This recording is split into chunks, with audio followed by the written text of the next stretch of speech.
Yang dimasalahkan ini adalah suatu produk yang dikenal dengan NCD yang dianggap palsu. Gitu. Oke.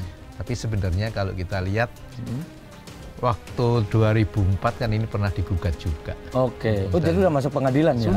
Sudah sampai inkrah juga. Dan pada saat digugat itu buktinya ya ini. Tapi yang dipakai bukti kan mereka. Jadi kok waktu itu dibilang waktu itu asli, kok sekarang dia sendiri jadi bilang nggak asli, kan aneh. Padahal putusannya sendiri bilang ini ini sah. Tapi jangan-jangan itu sudah menjadi semacam ada permintaan, ada penawaran. Bisa jadi, bisa jadi. Jadi ada difabrikasi kan. Iya, ada efek ekonomi di situ atau bisnis di situ. Ya kalau dunia sekarang, dunia medsos memang kemungkinan untuk fabrikasi itu sangat terbuka.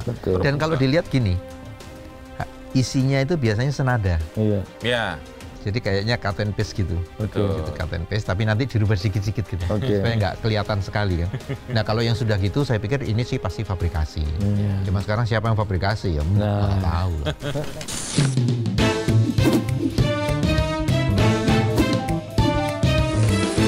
To the point aja. To the point aja. Hari ini kita akan membahas. Di luar sana itu sekarang soal hukum udah semakin semrawut nih.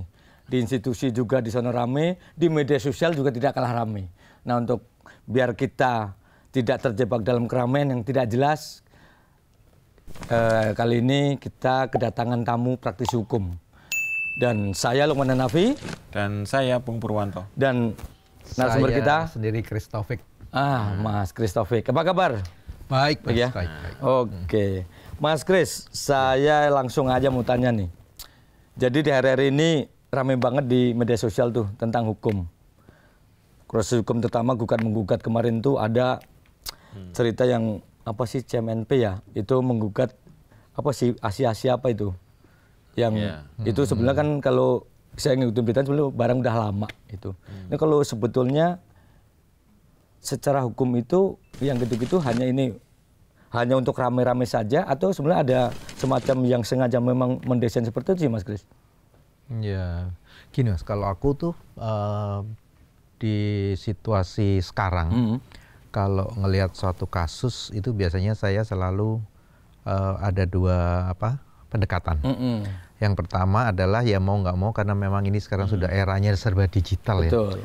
Terus kita kenal istilah clickbait sekarang. Jadi memang keriuhan di medsos itu kadang tidak berbanding lurus dengan kenyataan di lapangan. Gitu. Jadi kayak kasus yang tadi disebut CMNP segala, memang di medsos lumayan ramai lah dan menyita perhatian kalau saya bilang gitu.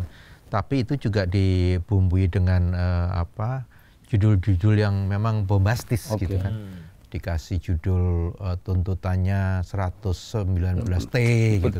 Betul. Kadang saya juga nanya 119T itu banyak sekali. Makanya, itu kalau dikarungin mungkin sampai berapa karung tuh. Iya, dan lagi kan itu angka dari langit ke berapa. Nah, itu. Jadi kadang itu. Tapi ya memang itulah clickbait. Cuman saya pikir juga kalau untuk yang kasus-kasus tertentu memang ada yang mengkapitalisasi. Jadi artinya memang ada yang nukangin lah gitu. Kenapa? Karena saya lihat munculnya kan nggak jelas ini siapa yang upload dan sebagainya. Kalau soal kasusnya sendiri sih saya pikir sudah banyak sekali diulas ya. Kasusnya sendiri sudah banyak diulas dan lagi kan yang menarik gini, dari ulasan-ulasan juga dari datanya kan yang dimasalahkan ini adalah suatu produk yang dikenal dengan NCD yang dianggap palsu gitu. Tapi sebenarnya kalau kita lihat waktu 2004 kan ini pernah digugat juga. Oh, jadi sudah masuk pengadilan ya? Sudah sampai inkrah juga dan pada saat digugat itu buktinya ya ini, tapi yang dipakai bukti kan mereka. Jadi kok waktu itu dibilang waktu itu asli, kok sekarang dia sendiri jadi bilang nggak asli, kan aneh. Padahal putusannya sendiri bilang ini ini sah. Gitu. Padahal masalahnya sama, barangnya juga sama ya. Iya, jadi memang kalau ngikutin medsos kadang perlu. Jadi gini, sekarang orang kan pengen serba cepat ya, serba cepat. Tapi kalau saya malah ngelihat Enggak, saya itu sekarang malah agak melambat Mas terus terang. Jadi saya itu kalau baca medsos, habis gitu saya spend waktu untuk nyari beritanya yang benar. Lewat portal, lewat yang bisa yang saluran resmi. Saluran resmi gitu, untuk membanding gitu. Kalau enggak, ya. Jadi sebenarnya ini era yang serba cepat gitu, tapi nggak cepat-cepat amat. Karena kita justru perlu ngecek. Dulu saya kalau baca berita nggak perlu ngecek. Sekarang gitu. Nah, bahayanya adalah orang-orang sekarang kan medsos itu dianggap pengganti media konvensional. Betul. Itu yang jadi problem. Makanya perlu diluruskan. Terus nyambung juga. Sekarang kan banyak yang gini. Katakanlah Mas Pung ini contoh aja nih. Pokoknya Mas Pung bersaudara sama saya gitu. Tapi Mas Pung lebih terkenal dari saya gitu. Itu sekarang banyak berita-berita muncul umpamanya tentang saya gitu. Saya umpamanya berantem gitu. Nanti munculnya saudaranya Mas Pung berantem gitu. Nah, yang kayak gitu-gitu menurut saya kan aneh. Nah, ini mumpung soal saring cocoklogi ya Mas. Kemarin juga ramai di medsos nih. Nanti kaitannya juga clickbait nih. Kan ada kemarin yang korupsi bansos kalau nggak salah ya, terus dikait-kaitkan. Gitu. Oh iya, ya kan? Ya ini ya kan? Nah, saya cerita barusan juga. Betul. Nah, itu kayak gitu sebenarnya kan apa benar ada hubungannya? Kan gitu. Ini kan nggak ada. Jadi gini apa namanya? Iya, kalau karena udah disebut saya juga agak prihatin juga ya gitu, karena itu ada penyebutan nama yang nggak ada kaitannya. Betul. Kalau kita lihat di situ kan ada disebut nama Pak Ari, nama MNC Group, terus dibawa lagi ada nama partai, segala macam kan, dikait-kaitkan segala. Padahal menurut saya bukan menurut saya sih, kita kan bisa lihat semua. Itu sama sekali tidak ada hubungannya. Itu yang pertama. Lalu yang kedua gini Mas, kalau pidana itu secara prinsip itu pribadi lepas pribadi. Gitu. Jadi artinya contoh kalau saya ini contoh aja nih. Umpamanya saya mukul orang gitu. Terus orang itu mukulin saya lagi. Itu aja sudah dua hal yang terpisah. Saya mukul orang dan orang itu mukulin saya, bisa jadi dia dihukum, saya dihukum juga. Gitu. Itu yang pertama, pribadi lepas pribadi. Terus kalau saya melakukan pemukulan, maka yang kena ya saya. Nggak bisa saya bilang saya mukul tapi gitu. Karena itu nggak boleh pakai tapi. Saya mukul gara-gara tapi dia mukul duluan, nggak begitu.